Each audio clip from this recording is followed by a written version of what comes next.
This is the first podcast in a while, Nick, that I have not been drinking at all.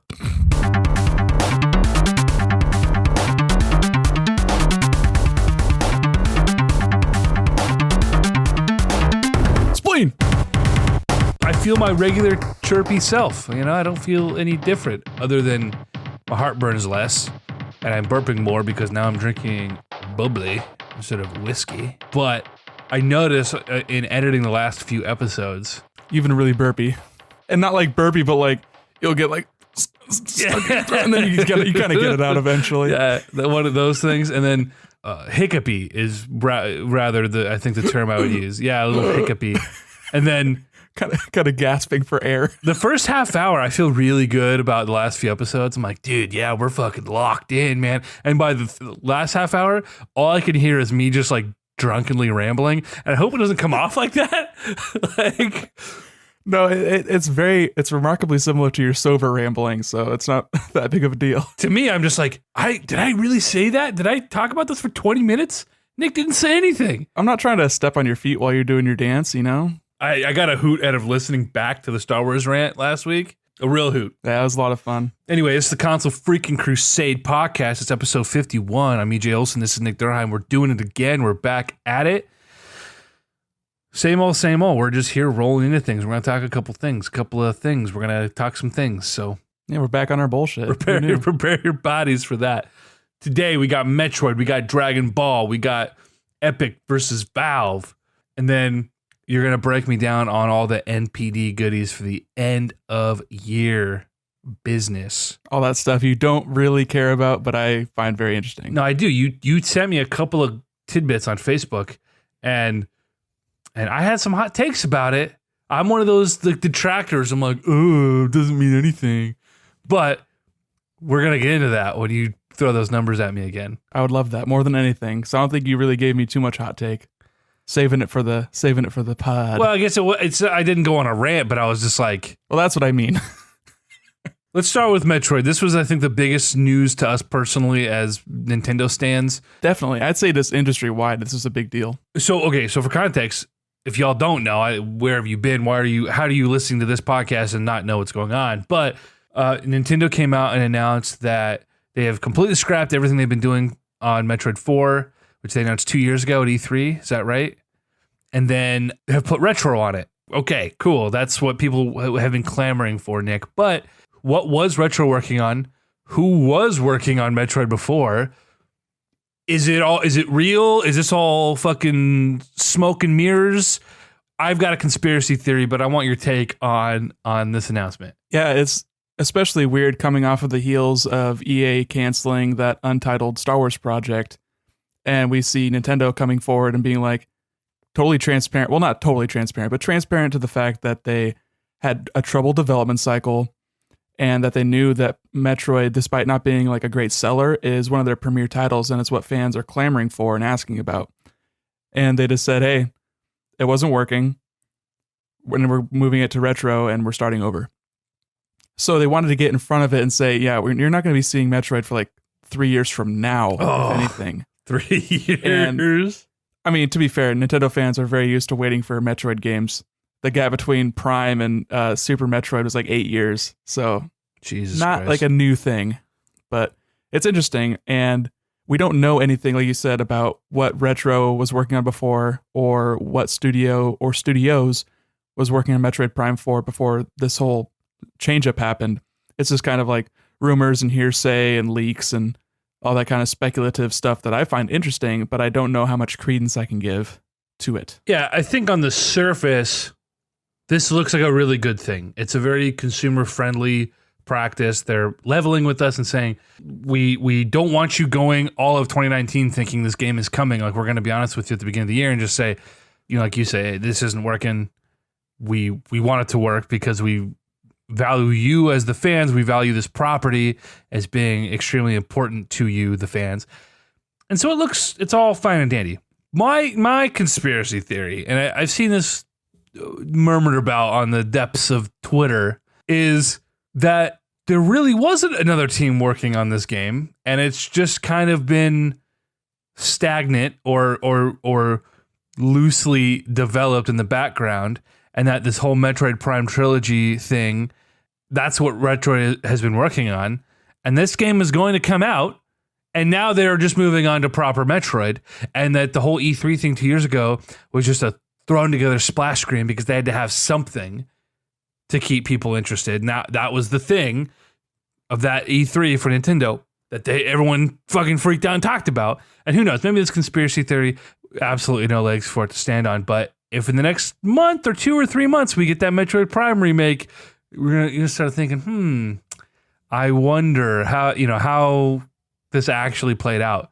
I feel like the trilogy remake or remaster or whatever you want to call it is probably inevitable, but I don't think that would be like an indicator of your weird conspiracy theory. I think that'd be more like, hey, let's revisit what made Prime 1, 2, and 3 great, and how can we adapt that to a more modern sensibility, and how can we retroactively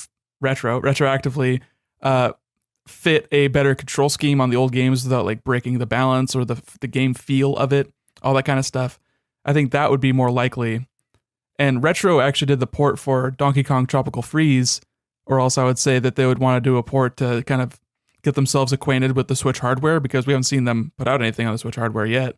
We don't know what they were working on, when they started working on that, if that was originally a Wii U game or they moved over to the Switch. I mean, it's completely unknown. If the trilogy is announced and comes out and it's a ground up remake in a new engine, I think that would lend credence to that theory of like, hey, the remake was the testing grounds, testing a new engine, testing new mechanics, new physics, whatever it might be, so that they could dive into Metroid 4 with some ground to stand on.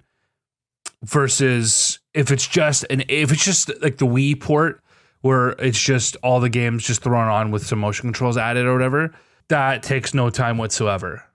Realistically, it would take a little bit of time. I mean, you've mentioned it before, but how long did the Wind Waker remake take? The remake took 6 months. Yeah, and I wonder about how like true that is. I mean, I wonder who said that, because don't like a lot of the same glitches that people use for speedruns from the original series worked in the Wii U one too?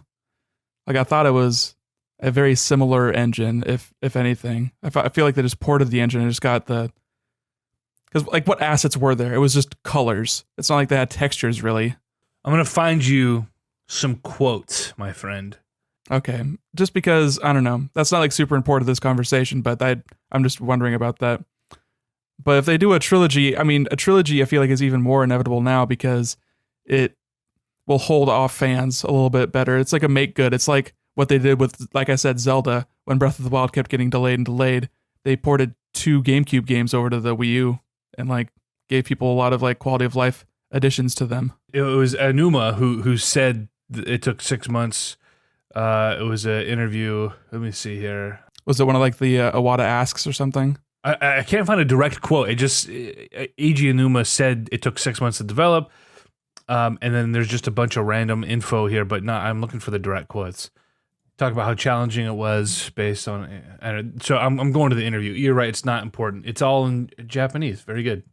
I'm not reading it because. Please understand. It was a 4gamer.net. But have you been keeping track completely? Okay, let's go back to Metroid. I've been keeping track with some of the rumblings and hearsay about what the development was before. No, I haven't seen anything. So apparently, and we had seen some kind of rumors about this being a Bandai Namco team, maybe a new team based in Singapore. There was like some hiring leaks from LinkedIn and that kind of stuff. So it seemed kind of likely that it wasn't just one studio working on the game, that it was a kind of multi-studio project, that Nintendo was kind of approaching this the way that Ubisoft would with an Assassin's Creed game, where they've got, 4 different studios working on different aspects of the game, and then they would sort of merge them together. Right. And apparently, based on whoever insider sources that you can trust or not trust, whatever, the development in some studios was like going great, it was going fine, but in others it was just completely off the rails. And to the point where Nintendo said, hey, we need to step in and this needs to be under one studio. We needed to do what has worked in the past, which that's a very Nintendo move to say, hey, let's do what's worked before and do that again. And apparently Retro had a pitch and they showed it to Nintendo and they said, this looks good. And they decided to move development or just cut development off completely from the other studios, and Retro is going to be taking the helm, and who knows what's going on with their old game. I've got a tweet pulled up from someone who used to work at Retro that that Retro was also the one that was rumored to be working on that Star Fox racing game, which kind of broke before like E3 last year. If that got canceled, we are fine with that. Well, I mean, projects take a long time to make, and sometimes they get cut off at the last minute. I mean, I mentioned that last week.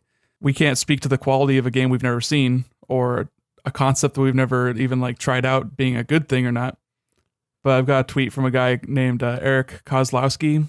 He says, unless Retro has grown to a 2-game studio since I left, I guess this means the game I was working on when I left in August 2015 isn't happening anymore? I honestly have no clue.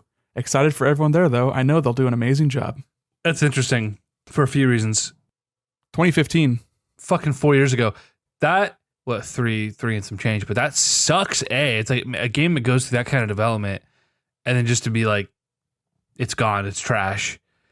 That sucks for a lot of these companies. We've talked about it over and over about how these companies, these big corporate entities, these unfeeling, emotionless entities who don't care about, they care about the bottom line. But the people working on these games are you and I. They're these creative individuals struggling and working hard to do something they love, to see something they love come to fruition, and for just like 4 or 5 years of work just to go out the window. Like, that's devastating. It sucks, but I also understand that when you work for a large corporation, you're trading the sort of control over the product that you're working on for a sustainability and like a comfort of like, I have a paycheck. Yeah. So it's a trade, and a lot of people make that trade, obviously, but it sucks. You're right. But also it's Nintendo's, they own that property, and the work that the people do under them is not theirs to own. Right. It's Nintendo's work in the long run. The other side of this coin that kind of freaks me out is if there isn't some conspiracy that Metroid 4 has actually been in development. Because when they show that splash screen, it was like the Pokemon announcement where it was like, dude, there's a new Pokemon game coming. It's like, y'all started development on this when you put this video together. Also, Nintendo's been burned by showing stuff before that was like either not going to be a game or was very early in a game, and the reactions have always been very like hard from fans. Like, sure. Think back to that weird Zelda fighting a spider, or that Link fighting a spider Zelda demo thing they showed at E3, 2011, 2012? It was before the Wii U launched. Yeah. And everyone's like, oh man, that's going to be the next Zelda game. It's like, no, that's just a weird little visual demo that they're showing off the hardware. Well, that's their fault for example, when they showed off the Zelda stuff before Wind Waker, and to show off what the GameCube could do. And it was like, oh my God, this is like the dark, realistic, gritty Zelda we want. And then they put out Wind Waker, and it's like, Nintendo, I'm glad you put out Wind Waker. It's a phenomenal game, and it's probably the most beloved in the franchise, I think, overall, now that we've gotten further and further away from... I mean, you're wrong, but that's the one you love the most, and that's fine. Dude, Wind Waker is the one that is... Every poll on Twitter, anyone talks about that is younger than like 25, that's what they talk about. You've got the fucking boomers, you got the Brian Altanos of the fucking world, crusty ass 50-year-old ass dude talking about video games. Okay, you've got the fucking, the Link to the Past and the fucking Ocarina of Time, and Breath of the Wild. Breath of the Wild. Oh God, that game stresses me out. Talking about it makes me mad because there's so much great. This is going to go to my point, actually. There's so many great things in that game, in Breath of the Wild. So many great things that Nintendo did, some really fun and interesting things, and created this gameplay loop that kept you coming back. I know, I fell victim to it. I fucking beat that game. I don't beat games ever. But they did so much wrong, and I still stand by, if that game was any other game, any other franchise, it would probably be, if it was an Elder Scrolls game, it'd be the worst Elder Scrolls game. If it were, like, just because it does a couple of cool, interesting things, it would not have been a 10 out of 10 best game of all time. It would have fucking flopped. It was kind of generic in a lot of ways, and a lot of the open world elements that they, like, claim they want to emulate, they emulated so poorly or didn't implement at all. I don't know. You say it's generic, but like, what other games do all the things that it does? It's an open world game where you do some puzzles and fight some things. There aren't really any like great big boss battles, or a couple. The world is not particularly inhabited. Yeah, but like, name some other games that it's like aping, or that it's What else does the climbing like it does? Okay, you can climb things. Yeah, that's like 90% of the game is climbing and floating around. You can do the same thing in Skyrim. You just have to hit the jump button a few more times.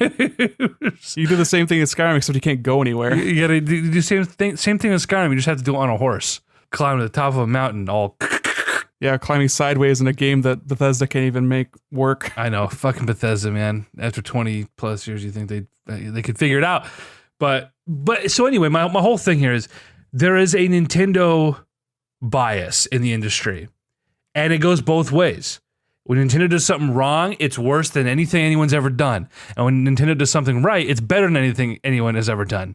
And neither of those things are true, or they're rarely true. Again, Breath of the Wild would have been a perfectly mediocre game, would not have gotten the praise it deserved or that it got if it were any other company, any other franchise. So with Metroid, I wonder, and this is because Nintendo is still so stuck in the past in so many ways. I mean, I've ranted on that. But with Metroid, I look at it and say, is giving it to Retro a good thing? And who was developing it before, if that is the case? Did Nintendo just look at it and say, like, we don't get this? Because I have a feeling that another company, a developer in 2019 who has developed modern games, probably were doing something cool with that game. And it like freaks Nintendo out. Okay, so now Retro's going to get it back. And Retro hasn't really done really much of anything of note, I don't think. I don't know. I think all 5 of their games are above an 80 in Metacritic. I'd say most of them are above a 90. So that's fine for their time or for the style of game, but it's like Metroid. I'd say it's fine. That's makes them one of the best studios in the world. That's like Naughty Dog level studio, you know? When Metroid comes out, is it going to be good for a Metroid Prime game? Is it going to be good for a Nintendo game? Or is it going to be like a genuine, like, hey, this is a modern, I don't know is Metroid a shooter? Is it a puzzle platformer? What is it? Both? That's a tough question for me to ask for you, or to answer for you, because you've never played a Metroid game, or you've never liked a Metroid game. Like the Metroid game. So is Metroid for you? I feel like I would like what Metroid is about if it like looked nice and controlled well. And again, when Metroid Prime came out, that game didn't fucking control the way modern games control, and it was infuriating. And that's why people say that, oh, if you want to play this game, play it on the Wii, because despite the crappy motion controls, at least you can control your fucking character now. That's something so simple that held the game back for me from being an enjoyable experience. And so how does a remake look, and how does a sequel look in the current year? And is it going to be, we talked about this last week with Star Wars, like, we have the resources available to us. These games shouldn't just be good for X, Y, and Z. They should be great for the time, because we know what it takes to make something great for the time. Right, but also we know what Metroid's historical sales figures are like, so I'm sure Nintendo knows that better than we do. They'll say, hey, this Metroid game will sell 3 million tops. What's that worth to us? If they made just a brilliant game, they've got all the marketing power in the world. They're the hot topic right now in the industry. They're selling gangbusters. If they just made a really amazing game, it's going to sell really amazing. Like, Metroid hasn't done well because they haven't been very good games. I look at the Metacritic for Metroid Primes 1, 2, and 3. Look at the Metacritic for fucking Ocarina of Time. It's like the best rated game ever. It is not even the best game on that system. That sucked. It's one of the best selling games on the N64, though. Metroid's not in the top 10 for a Wii for Metroid 3 Corruption. I'm just saying, there are a lot that goes into it from a marketing standpoint, from just being in a part of a particular zeitgeist. Exactly. So it's more than just making a good game. And making a good game is also much more expensive than Nintendo probably wants to spend on a game that's only going to sell 3 million copies if they market it really well. I just feel like if they just made a good game that appealed to a wide range of people, it would sell. And Metroid was never that. Okay, so what game do you want? I want Metroid, but I want it to be an actual shooter. That's what I want, okay? You know what I want? I don't want Nintendo to make a shooter. They made Splatoon. They can't make a shooter. I want Nintendo to make Dead Space, but with Samus.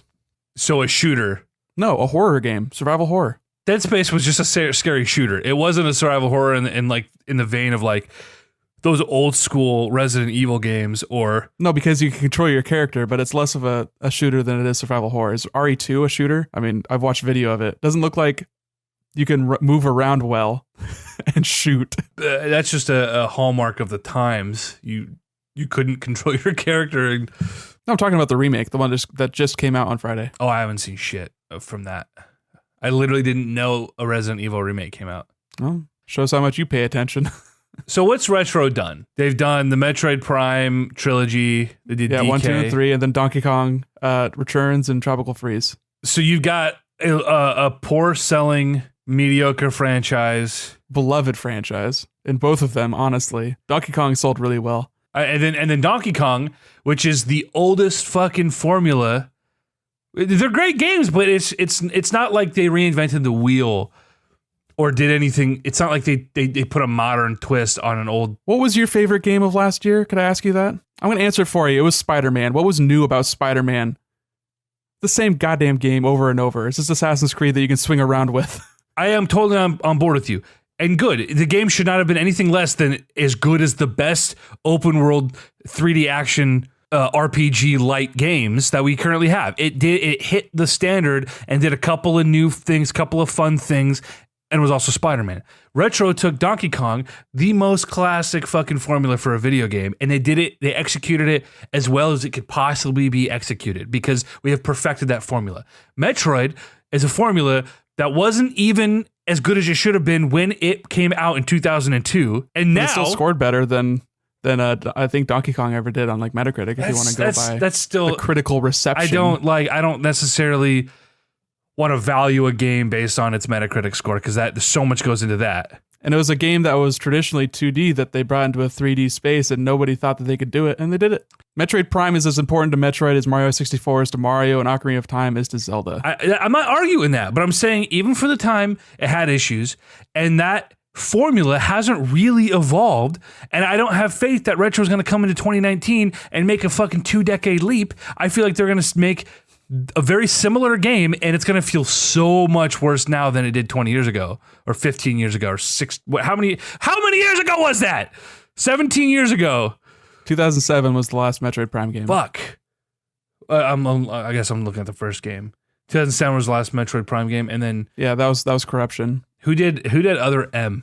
That was Ninja, Team Ninja. Okay, the ones that are working on that Marvel Ultimate Alliance game. Okay. So yeah, I'm still worried. I don't have any faith that this is going to be anything other than what we got 20 years ago, and it's just that's not enticing or appealing to me. I would prefer that they go back into another 2D Metroid game, and they dabble with that with Samus Returns. They did the remake on 3DS. That's fine. Right. I'm not a fan of the 3D art style. I just want like a really fucking badass 2D sprite based Metroid game. Because I like me a good Metroidvania. Again, we've talked about this. I like playing a good Metroidvania every 2 years. I'll play a Metroidvania or two and really like it. I agree. That'd be really cool. That'd be really cool if they hit up WayForward or Yacht Club or Inti Creates and give them like license to make a cool little $20 2D Metroid game. Yeah. That would be awesome. I agree. But I feel like it's much more likely they just go back to Mercury Steam and say, hey, do what you did on 3DS, but do it on Switch. That'd be okay. Like a $40 2D game with the 2.5D 3D art, should be fine. And I would probably be much more likely to get that because I don't hate my Switch like I hated the 3DS. Sure. Oh, 3DS is just fucking awful. And I understand your concerns and I feel like they're valid, but at the same time, I can't think of a single shooting based like Japanese game that is actually really good and like fun to play. Yeah. Especially not one that you would be particularly interested in. Like I said, Resident Evil isn't really a shooty game, but it's got shooting in it. And I feel like that would be really cool to do like a third person, over the shoulder, slow, methodical, creepy game with the Metroid franchise. I just don't see Nintendo doing that. They'd much rather have like the epic kind of weird, spooky, but not like horrifying kind of vibes. They would like to just do what they know and do what they've always done. Yeah, like I said, Metroid, I think they understand is a highly critically like reviewed game. And like a very beloved franchise, but they know it's not going to sell systems. It's not even going to sell itself. Like it's like a thing that they put on their splash screen. It rounds out their portfolio. Like Zelda hardly even sells that well. Breath of the Wild is like a market exception. Let's say not a lot of what Nintendo does sells quote unquote particularly well, but Mario, Pokemon, Smash, and Kart. Well, Smash has been setting some records. And we'll get to that with the NPD stuff, but let's just quickly jump to two things. I want to briefly touch on. First one is Dragon Ball, this Project Z. They dropped a trailer for Dragon Ball action RPG game. Yeah, you're gonna have to tell me more about this because I only saw like some screenshots and the announcement like that it happened, but not like I didn't watch it because I think it's all in Japanese, and it was around this Dragon Ball Fighters tournament or something. So you're gonna have to fill me in. I watched the trailer. The graphics don't look particularly dazzling. It was actually pretty disappointing. Yeah, I think we were spoiled a little bit by Fighters. Well, Fighters was gorgeous, but I mean, so was Xenoverse. Xenoverse looked really nice. No, this looks better than Xenoverse to me. Oh, I see. Well, I have to compare side by side, but I was really underwhelmed by the trailer, just from an art direction. It looked old and clunky to me. But the trailer was like, okay, you see some fights happening. The guy's trying to hype it up, and he's like, "This is the story of Goku," and I'm like, okay, I know that guy. We've done this before, over and over and over and over and over for 3 decades. Hey, that's what DBZ fans want. That's all they know. I mean, yeah. Well, this is why I appreciated Xenoverse so much, is because it took that story, it took this whole saga that we know front and back, and it did something new and interesting, and in a way that honored the series. An idea just popped in my head. Okay. Is Dragon Ball Z just Star Wars? It's been going on forever, and like there's like they've had like weird additions, but it's like it doesn't matter if Goku's not in it. Doesn't matter if Luke's not in it. Like, is that like I feel like I'm on something here. I need to workshop this out some more, but I can come up with better things. I see what you're saying. They were massively important for their time. They shaped pop culture in their own right. Frieza as Darth Maul. No, because fucking Frieza keeps coming back and coming back and coming back, and it's like, all right, enough with the Frieza, man. They did it right. I thought they killed him off. They cut him in half, and that was the end. And then he came back, and they killed him again. Hey, Darth Maul got cut in half. That's what I'm saying. Darth Maul came back in Clone Wars. Yeah, but then they kept bringing him back, and it killed that Darth Maul theory. But I see what you're saying.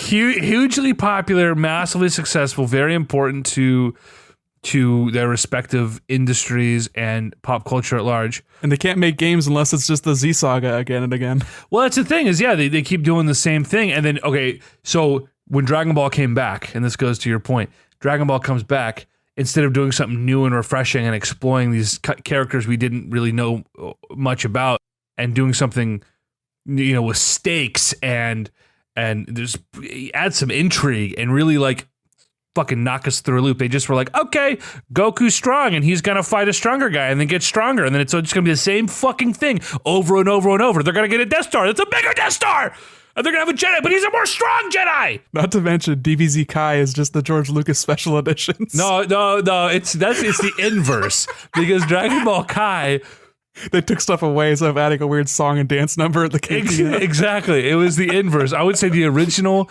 English dub, the original funny dub, that was the George Lucas cut. They just added all these fucking things to the manga to pad it out, and then someone came and reversed Lucas it, and they're like, okay, we're gonna cut this out and cut this out and cut this out. We're gonna really honor what the creator had in mind here, because this stuff is terrible. But I like that. I like that idea, Nick. Toriyama just sitting in his Japanese studio with his drafting board, just saying, it's about a family. It's like poetry, it rhymes. Toriyama is, in a lot of ways, the George Lucas of manga and anime. Oh, man. I'm so glad we had this conversation. But it's the inverse, though, where George Lucas is, well, not even, because George Lucas also was like, well, yeah, he's kind of a frog man, and I just put him in there because I thought, well, we've got a bunch of humans, so now he's a frogman. Can you go transfer to a frog, because I thought it was fun and I love drawing frogs. Yeah, and it was like, well, what about, and then they both forget, well, oh yeah, I guess I did write that character. He did do this thing. I forgot about that. And it's like, this is like the most important thing in the fucking fandom, and you forgot about that. This was just on a whim, and you never revisited it because you're just literally a fucking old man who doesn't give a fuck about what you're making. You're just pumping things out like a machine for a paycheck. Okay, so anyway, Dragon Ball, this Project Z, didn't look impressive to me. You know what it reminded me of, Nick? It was Dragon Ball sagas back in the day. It was professed to be this open world for the first time Dragon Ball game, fully destructive 3D environments. You can go where you want, you can do what you want. This fucking fancy RPG, and it was a terrible, massive, disgusting disappointment of a game. Yeah, because they realized that their eyes were much bigger than their mouths on that one. Yeah, and so this is the vibe it's getting. It's like, all right, you're fighting, and it's Goku, but now he's just walking by the Kami house, and now he's walking by Capsule Corp, and it's like, okay. Oh yeah, it's definitely early, whatever it is going to end up being. I'd rather have a company under promise and deliver on that under promise than over promise and under deliver. Yeah, I mean, I love Dragon Ball. I love Dragon Ball games. I played both Xenoverses. I played Fighters. I played Extreme Butoden on the 3D fucking S, for Christ's sake. Did you hear about that announcement about that? What was that? It's like a card game on mobile. Oh, that yeah. Dragon Ball Heroes Super thing that's coming west. I was actually really excited at first because before I actually read it, on first glance, it looked like Dragon Ball Fusions, which was this weird little chibi 3DS game that they put out, which was fucking a cool concept and a killer game that Trevor and I both sort of got into.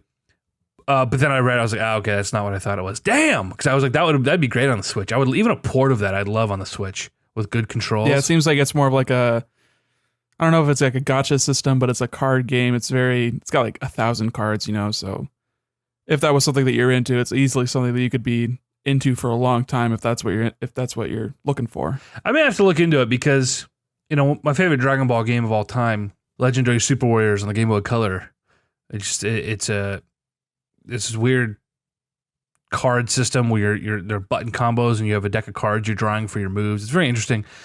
Kind of an RPG card combat. Yeah. There were a lot of those on Game Boy Advance. Even Kingdom Hearts had a card-based RPG system in that. Yeah, and it's very reminiscent of like early Dragon Ball games on like this Famicom and whatnot.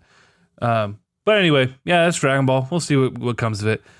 Metro Exodus. What the fuck is going on with this game and Epic and Steam? Valve is crying. Tell me about that. I have never played any of the other Metro games. I know you've have you played them? Yes, I bought both of them. Not the Redux, but the original. It was like Metro, like Last Light, First Light, and like Metro 2033. Yep, something like that. Yep. They're based on these Russian novels. It's a Deep Silver published game, so now a THQ published game. Shooter, kind of post-apocalyptic. Yeah. Very RPG, or not RPG, but like kind of that immersive RPG kind of vibe, a little bit like the old Deus Ex games.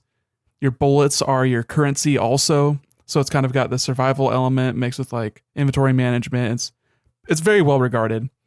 And they announced that they're going to be launching on PC exclusively on the Epic Game Store, which then led to Valve or someone saying at Valve saying that it's unfair and not consumer friendly for Metro to be launching exclusively on Epic. To which, I don't know, I've been seeing some think pieces about that, and that like Valve being weird and trying to sick their toxic user base on Epic or on the developers of Metro to like try and call to action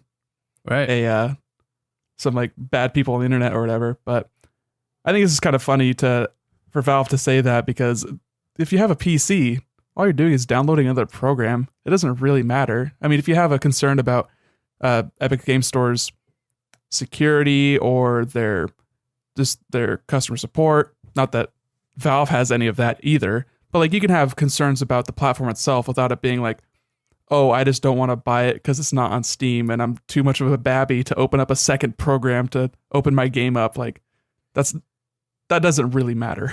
So companies like Ubisoft have done this and EA have done this. Blizzard has done this. They all have their own launchers. They all have their own ecosystems. And those are all just obnoxious because they Ubisoft, it's just fucking spyware running in the background making your games run like shit. There's no incentive to be there. But Epic is doing this and they say, hey, kind of doing like what good old games did. GOG has become, I wouldn't say a Steam competitor, but they've become a Steam contemporary and a noteworthy one. Yeah, and they all have their benefits too. Like GOG, everything is DRM free, and they have like nice little neat packages of, hey, here's this old game. We know it's a pain in the ass to get to run on new computers, so we just made it work, and now you just buy that. Yeah, that's great. So there's an incentive to be there. Yeah, and like you said with Uplay, there is incentive to do that, because if you're invested in the Ubisoft economy of games, if you're into like, oh, I know I'm going to be getting Far Cry, I know I'm going to be getting Assassin's Creed and The Division and all these games, you get like Uplay points.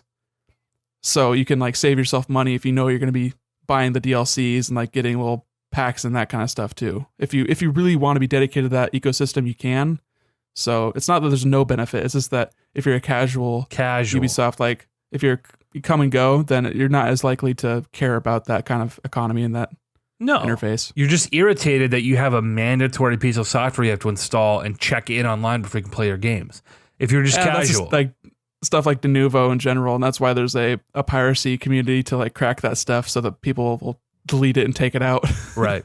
But Epic has come in, man, and just said, hey, we want to be a player in this market, and so we're gonna do things that are more consumer friendly, that are more developer friendly, and we're gonna profit because of it. And they had the capital to come in because they're printing money with Fortnite. They could come in and they could take these risks. And the thing about it is, if Steam thought that this was like, hey, this is not sustainable for them because they're paying out too much and they're doing this or they're doing that, they would just wait it out and shut the fuck up. But they know that this is perfectly sustainable, and they are coming in and they're doing things that Steam doesn't want to match because they've already built this infrastructure that relies on all of these different processes playing out the way they've been playing out. And so they can't just say, well, okay, we're also going to give our creators X%, and we're going to do X, Y, and Z. We're going to pay for exclusivity. Like, they can't compete because they've dug their own hole so far in this one direction, and Epic has come in and said, we're going to do things differently and try something new. And it just so happens that it works out better for literally everyone involved. So Steam has to either eat some fucking crow and probably lose some cash if they want to compete with these things. Instead, they're just crying about it. They're not changing policy. They're not implementing any new, anything of their own to compete with this. They're just crying about it on the fucking internet. And like you said, they're sicking their fucking toxic user base on the user base of this other platform. It's so silly too. It's so silly to be someone who's dedicated to a fucking game distribution client. Like, it's so silly. Like, you're a gamer. You want games to be cheaper. You want them to be better. Guess what? Competition like this breeds better and cheaper product. So what's it fucking matter? And Steam, like you said, they're so used to resting on their laurels, and they're used to being the only drug dealer on the block. And now Epic's moving in, and it's like they're busting up their gig, and they're crying about it. Which, crying about something is the fastest response they can make. Yeah, and it's also the wrong response. Yeah, I assume they're going to be putting in like into effect some changes with their profit sharing, or like adding more features that makes it more enticing to stick to the Steam ecosystem. But until then, it doesn't really like. The big news about this is that Metro is launching on the Epic Game Store at $50, where on other platforms they're selling for $60. And they can afford to do that because they're getting 88% of that $50, as opposed to if they launched on Steam, they'd be getting 70% of the $60. And if you do some quick math, 70% of $60 is $36, I believe. No. It's 42. That's $42. 88% of $50, that'd be 12 from 50. That'd be $6 off. That's $44. They're still making more money. They literally are. That's fucking hilarious. And I think that's just consumer friendly. Yeah. Good for them. And if Epic has problems with their store, with like if people are worried about their end user license agreement, if they're worried about security, if they're worried about refund policies, they already changed the refund policy to be exactly the same as Steam's. Yeah. And if you're worried about customer support, Steam has never had customer support, let alone good customer support. Right. Go forth and multiply, Epic. Yeah. And Metro can afford to do that too, especially because they're more of a AA kind of game, kind of pushing towards AAA, but they do not have the kind of pedigree that other games do. Right. Well, let's roll into this, our final topic here. I had one interjection. Yes. Before we do NPD. We had that weird little that Nintendo Indie thing from Nintendo Europe that popped up last week. The Nindirect. Yeah. I literally don't know anything about that. I saw that it happened, but I didn't see anything that came of it. I didn't see anyone talking about it. It came and went as quick as a single tweet that said this thing happened and no one knew about it. I'm trying to pull up a list of the games featured really quick because there were a few notable ones that got dates and some new games that we hadn't seen before, like a follow-up to SteamWorld Dig 2, which was one of my favorite games of 2017. So I'm just trying to find their Because Nintendo's actually pretty good about showing the and their timestamps in their YouTube videos that they post, like what gets shown when. Right. Really appreciate that. Definitely a big deal for me. The biggest deal. Again, this is something that doesn't necessarily move the needle for me. It's like I care about these indies when they come out, and if they come out to critical acclaim, and I feel like, oh, I should play that because everyone's talking about it, and so it must be good. You know, the thing with indies, it's like there's so many of them, and I mean, there's over 1,000 games on the Switch eShop, right? So it's like there's so much chaff, right? Whereas like when it comes to big AAA games, it's like you've got a much higher batting average, right? Where like 7 of 10 AAA games are going to be fucking quality and worth playing. Whereas when it comes to indie games, you're looking at a much lower percentage of like quality titles. So it's like, all right. No, I'd say a similar percentage applies to the indies that are actually like talked about and actually shown on a channel like Nintendo's. Like They know what the good stuff is, and it's not always going to apply to you, but 70% of these games are going to be great, and also they're all probably going to be like $20 or less. Yeah, which is a lot easier of a pill to swallow. But I can't find the video that I was looking for. But they did show that War Groove is coming February 1st, so like in a few days, and I've been waiting for that game for a while. That game looks awesome. That's the Advance Wars looking one, both more of a medieval kind of art aesthetic and style. It's still pixel art. Looks like a lot of fun. I've been following the dev for a while. And then also they showed, like I said, the follow-up to SteamWorld Dig, which is a game called SteamWorld Quest, which looks like it's more of an RPG. It's got like a card kind of combat system, which I'm not exactly 100% like into, but they have made great games before, so I'm much more likely to check out this one because of that. And then Crosscode, which is a game I've been following on Steam for a long time. It's been on early access. I think it just actually came out last year, but that's got a port announced for the Switch. So I know I'll be playing it. Just wanted to shout that out really quick. Interesting how SteamWorld, they are now going to have 3 very different types of games, very different genres, all in the same umbrella. I like that. That's what I want Shovel Knight to do next, man. I want Shovel Knight to do something just totally wacky. Dude, it'd be cool if they made a game that wasn't Shovel Knight. They've been putting out Shovel Knight for 5 years now. That's true. I just want a sequel. Like, I don't want all these weird DLC where it's like, no matter how good these other characters are, they still aren't as, they don't control as nicely as Shovel Knight. Plague Knight was fucking awesome. You need to play that one. I'll give it a go. I was so disappointed with the first DLC. Or not Plague Knight, Spectre Knight. Spectre Knight was good. Yeah. Plague Knight was rough, weird and bad. Yeah, that was the first one they did, right? Yeah. Okay. All right, now let's roll into NPD. Yes, NPD. They track the sales in the US. They have physical for everyone. They have digital for almost everyone except for like Nintendo and Bethesda, I think are the big ones they don't get digital ones from. And they miss out on like some PC sales because that's always weird. So we've got a bunch of like stuff about the hardware year's gains over year whatever. Bunch of crap I don't really care about. We got a top 20 for both December and for the entire year. Obviously, number 1 for December was Super Smash Bros. Because that was the biggest game. That was like the only game that actually came out in December that was worth buying, that was new.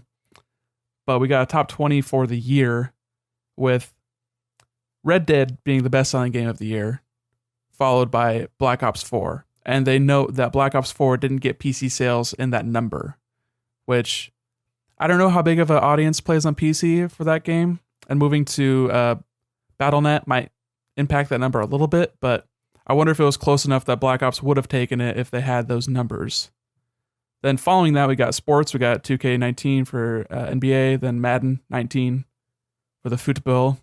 Then Smash Bros. Ultimate is the 5th best-selling game of the year without any digital numbers taken into account. And that came out December 7th. Like, yeah, that's insane. Not even a full month's worth of sales. Following Smash Bros. Is Spider-Man at 6, Far Cry 5, God of War, Monster Hunter World, and then Assassin's Creed Odyssey for the top 10, rounding it out. Spider-Man did really well. Yeah, I mean, you have almost 100 million units, and it's the most anticipated fucking first-party AAA title. Of course it did pretty well. Yeah, I think it's more just Spider-Man finally getting a developer that cares and getting the freedom to do what they want. I don't think being exclusive helped them. I mean, everything else on this list, Spider-Man, Smash Bros, and God of War are the only exclusives on the list. Oh, Spider-Man would have sold much better if it was on every other platform, but, you know, just the fact that there are 100 million units out there. Like, if this was exclusive to the Switch, it wouldn't be in the top-selling fucking games of 2018. But because it's on the most ubiquitous console... Having more units has a diminishing returns as far as how many of each game gets sold. We've talked about this before. We look at the PlayStation 1, that sold 100 million units, and its best-selling game, I think, sold 10. You know, like, it doesn't really matter. I think Wii U had what was Mario Kart 8 on Wii U's sales total? Like 8 million units, something like that? Like, it doesn't really matter.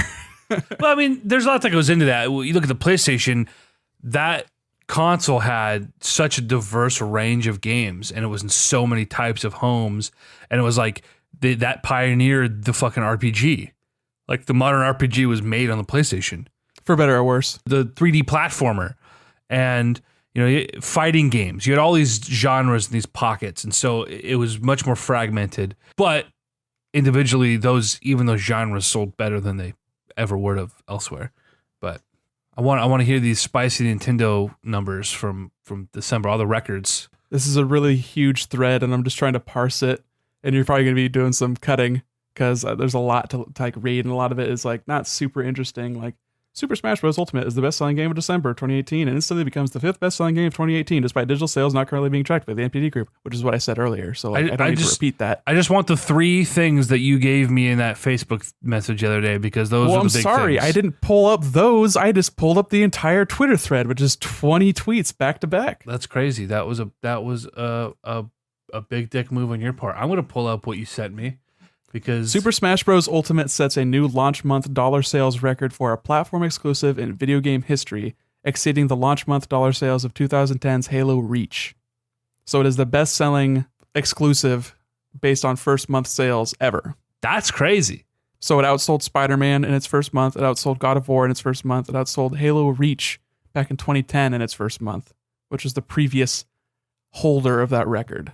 Yeah, that's insane. The other bit you gave me, for the first time since 2009, Nintendo is the highest software revenue generating publisher of the entire year. Of course, 2009, you're looking at the height of the Wii and the eShop. Yeah, I'm not sure what else they published in that year. I don't know if they counted eShop sales. Or not eShop, but like Virtual Console at least. Right. Because like I said, they don't track digital. Physical sales had a higher percentage back then, but I think something I was reading about was that physical sales have remained pretty constant. It's just that digital sales have grown. Yeah. So as new people jump onto the platforms, then they're more likely to buy digitally. And a lot more games are being sold primarily digitally, like indie games. This is actually kind of fun. Mario Kart 8 finishes 2018 as the second best-selling racing game of all time, trailing only Mario Kart Wii in lifetime dollar sales. I hate that Mario Kart Wii. It's so inflated. It's so just... I just feel like it's not... inflated how? Tell me. It's not... It's a very disingenuous representation of a game that nobody could tell you anything about that game. It just came with every fucking Wii. And so people had Here's it. the thing, though. When they track sales of games, they don't track bundles as a game sale for revenue. How in the goddamn... what they mean by revenue. Nobody bought Mario Kart because it came with the Wii. No, like 30 million people bought Mario Kart. How? Because more people got the bundle that came with Wii Sports. I guess that's true. In the first couple of years there. My goodness. Because he says lifetime dollar sales, which is important to note. Because when they track bundles, that counts as hardware. It was also Switch was the best-selling console of the year, both in units and in dollar sales, which matters because PS4 and Xbox both have SKUs that cost $400 and $500 respectively with the Pro and the Xbox One X. Oy. Nintendo just knocking down doors this year, man. Yeah, they're doing well. I mean, they're in their second year. Xbox and PS4 both sold worse than they did last year, but that's to be expected because they're both in their fifth years of sales. Yeah, it's at the end of a console's life cycle. It's at the end of a generation or very close, the waning generation, and Nintendo is coming in hot with a new console as things are about to theoretically turn over again. So it's funny, coming out mid-generation. I guess it really wasn't mid-generation. Just as early as they did with the Wii U kind of hurt them. A lot of things hurt them with that console. Oh yeah, it was a comedy of errors, as we like to say. Yeah, but because of that failure, it has in turn propelled the Switch and made the Switch more successful than it would have been if it probably would have launched alongside the last gen or alongside the next gen.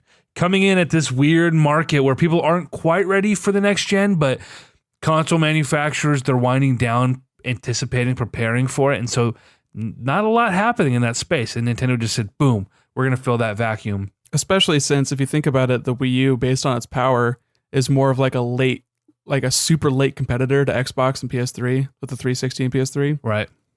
If Super the Wii late. U had come out in 2010, I think that would have been a much more successful console. If it would have come out in 2010 and they had called it anything but the Wii U. Even if they rode that the Wii wave was still like pretty okay in 2010. It was definitely dried up by 2012. The thing that Nintendo and a lot of people who talk about this don't understand was that the Wii U, even to a point, was still riding the Wii's success. I had friends who bought Wii U games thinking they could play it on the Wii. So it wasn't the fact necessarily that people didn't know it existed. That was true to an extent. But for the people who did, they just thought it was an extension or an add-on. So it was poor marketing, and riding that Wii train probably did more harm than good. I should change my possession a little bit. If they kept its compatibility with Wii games and still made it a backwards compatible system. Oh, yeah. But just named it differently, like Yeah. a million things could have been done to make the Wii U more successful. But coming out 2 years earlier, I think would have been much a needed thing, because it would have gotten a lot better third-party support. Even the third-party games that did come out on Wii U that were contemporary with 360 and PS3, the Wii U often had like the best performing versions of those games. Right. The Wii was interesting because it did so well, but it was marketed to everyone but the gamer. And the people, Nintendo thought this was going to be sustainable, but it was like the people who bought Wiis, a lot of them are still playing the Wiis. The Wiis are still in the retirement homes, right? They're still in the daycares, and and those people are not upgrading to the latest and greatest. And so, that who knows how that would have played out had they come out 2 years earlier. But Nick, my laptop's on 9% and my charger is bundled with my backpack. So let's, if there's any other interesting NPD factoids. Yeah, one more just to kind of tie it back in with the Wii sales. Nintendo Switch generated the highest December month hardware dollar sales for a single platform since the Nintendo Wii in December 2009, and achieved the highest December unit sales for a single platform since December 2010. So they've beat their own previous December record, which was the best December of all time, which obviously we've talked about December as kind of a waning month. It's kind of gaining some prominence now that like every game isn't just coming out in October or November, but good for them. They did it. Smash Bros. came out. And in a month where games don't come out, and no games came out this year. But I don't think that doesn't matter. I don't need to sit here and be like, well, Nintendo, you could have done better, or you should have done this. Or it's like, hey, they're doing well. And if Nintendo does well, that means I'm going to get more of the things I love. So I just have to let it happen and hope everything else plays out. They're selling gangbusters, both software and physical units. Do you think they're going to hit their 20 million estimate for the next fiscal year? For the year, I'd be very interested in that. I'm still waiting. I think they're releasing in the next few days. They'll be doing their investor call and talking about numbers for their Q3. So no, like what we would think is Q4 is their Q3, which is September or October, November, December. Yeah, and we'll probably get sales figures for Smash Bros. Worldwide and Pokemon Let's Go, Pikachu and Eevee worldwide, all that kind of fun stuff that came out end of the year for them. Even Mario Party, I'm sure they all broke a couple million. Smash Bros. We've been kind of getting like hints of what their sales figures are like. I think it's sold like 2 million in Japan. Like it's doing really well, but I would like to know what their sales for the hardware is for those 3 months, because that would definitely inform whether or not they're actually going to reach that 20 million, because that is a very, very strong span for them historically and for other companies as well. If they sold like 10 million units, I don't even know if they'd even come close to 20 overall, because they've had like 2 million sales in like the last 3 months before that. So wasn't really tracking to be close to that. Also, it doesn't really matter. Like if they miss that 20 million mark, they're still doing really well. It's just a matter of them being like honest to their investors and what that means to them, Sure. less than it means to like us speculating about it. I also think, though, that it does say a lot about a console's success if you're shattering internal predictions. Because here's the thing. Companies never start the fiscal year, by saying, things are pretty bad, we're fucked. No, they aim up here to get their investors stoked, and they get the people, the boards hyped up. And it isn't until the third quarter, when things are looking dire, that they have to temper expectations. And we've seen that. So it's like, if they're starting the year saying, boom, we're going to hit this threshold, and then they actually do, like, damn. Yeah, no, if they actually meet that 20 million, it seems like it's a very common prediction or like opinion to have that Nintendo won't meet it. So Yeah. I think that would be a really big dick move if they actually hit it. That Nintendo. But at the same time, I don't have a horse to race. I don't have a prediction really. I just think that if you thought that Smash Bros wasn't a system seller, you're an idiot, and you've been an idiot for the past 10 years. It hasn't historically been a system seller. Dude, it was a system seller for the Wii U. It's just the Wii U is really bad. Fair. And the Wii already sold all of its units in the first 2 years anyway, so it's not like Brawl was going to make a big dent in that. And Melee was too close to launch for it to even be like noticeable if it was a system seller or not. And Smash 64 came out the same year the GameCube came out, pretty much. That's absurd. That's like insane. 2 years before. You know, so like, yeah. it's hard to tell. But I think Smash Wii U proved that it could be a system seller.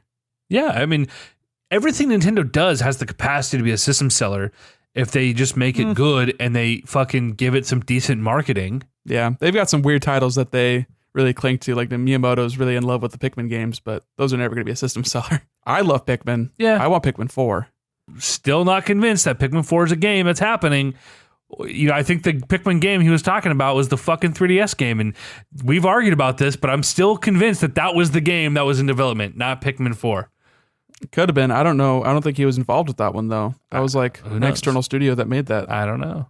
So, I don't know. I don't know, man. That was so long ago. How did that game do critically? Poorly. God, the 3DS. This is a bad platformer. I mean, what do you think about when you think of Pikmin? Platforming? No. Being in 2D on a 3DS? Like, come on. What do I think about when I think of Pikmin? I think of the worst Smash Bros. Character, period. Fucking Olimar. I hate Pikmin. He's the worst Smash Bros. Character. I don't know if I mentioned this on the podcast, but it was only, last month or 2 months ago maybe, that I found out that Olimar has an alternate skin, which is a completely different character. Yeah. I've said that since the last game. I had no fucking clue. Because I don't play, I don't fucking play Olimar because he's terrible. He's trash. Really squirrely. He's hard to play. He's bad news bears. It feels bad to lose to him though. Oh man, I've been playing Smash Online with the little brother. Yeah. Little 9-year-old. God, he's 10. He's 10 this month. Fuck. Who's he been playing as? You're telling me you're mentioning that he's getting better. Oh, he's actually learning to play. Yeah, he's getting a lot better, man. Like it used to be that when we played together, we'd hop on FaceTime, I'd pull it up, and I'd like kick his ass a time or two, and then I'd give him one or two, just so he get hyped up at the end, and then be like 2-2. I'm like, all right, last match, dude. And like, depending on how I was feeling that day, sometimes I give it to him, sometimes I just fuck him up. And what a good brother. Yeah, and so just because I want to keep him on his toes, I want him to get better. I don't want him to think he's too good, but he's not. But I also want to give him the confidence of like, hey, see what happens when you get, last time you almost beat me. This time you beat me. You got better. And next time I'm going to kick your ass and force you to get better again. So it's a game. I want him to understand these games and get better and be better than me. But plus, there's the raw excitement when he beats me is like. And also, teach him how to lose and how to be gracefully losing. Right. So, and so I mess with him a little bit and for those reasons.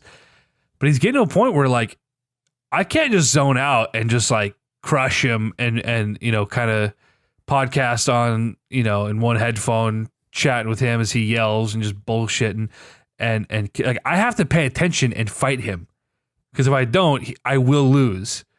And then it becomes a thing where I'm like, well, now I have to fucking try to beat him because if I actually lose to this kid, fuck, man, that doesn't feel good.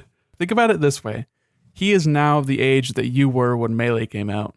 Oh my God. My nose is running so bad, and now my eyes are running because that is sad to think about because we're old.